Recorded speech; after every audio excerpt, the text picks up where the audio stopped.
Magkasamang nagbakasyon sa ibang bansa si Paolo Avellino at Kim Chu, kung saan, ay kuha ang maraming larawan ni Kimi sa Norway.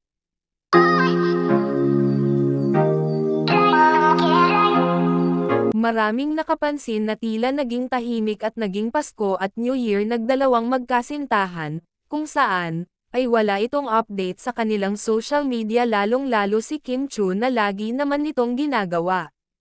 Pero ngayon nga ay may isang nag-post kung saan, ay kinumpirma nito na talagang magkasama si Paolo Avellino at Kim Chu sa ibang bansa. Dito sa Pilipinas nagpasko ang dalawa, at matapos nga ang Pasko ay lumipad na ito patungong Norway at doon nila sinalubong ang New Year. Sabi ng isang nag-post, nasa Norway sila ngayong dalawa. Silang dalawa lang. Really, kailan mo sila nakita? Hindi ako ang nakakita pero yung friend ko na nasa Tromsø, Norway ngayon. Naka-red si ate mo Kim Chu. Pag nag-post si Kim Chu ng Tromsø or anything about Norway, alam nyo na si Paolo Avellino ang kasama, lahat ng isang source.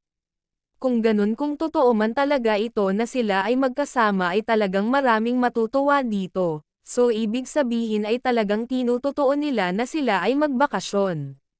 Sa daming mga achievements naman ng dalawa at sa sobrang busy nila ay kailangan din nila mag-relax, lalong-lalo na si Kimi na maraming pinagdaanan ito last year, at hindi naman lingid sa karamihan na talagang isa si Paolo ang tumutulong kay Kimi bukod sa kanyang mga pamilya at kaibigan, isa si Paolo na lagi niyang kasama.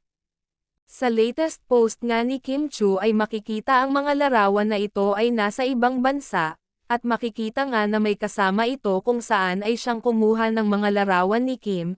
Kitang-kita kung gaano nag-enjoy si Kim sa snow at kahit sa beach ay kitang-kita kung gaano ito ka-relax at kamaliwalas ang kanyang mukha, na para bang sobrang saya nito, bagamat hindi kita sa mga larawan si Paolo Avellino, at talaga namang masasabi ko na totoo ang sinabi ng isang source, na talagang nasa Norway ang dalawa.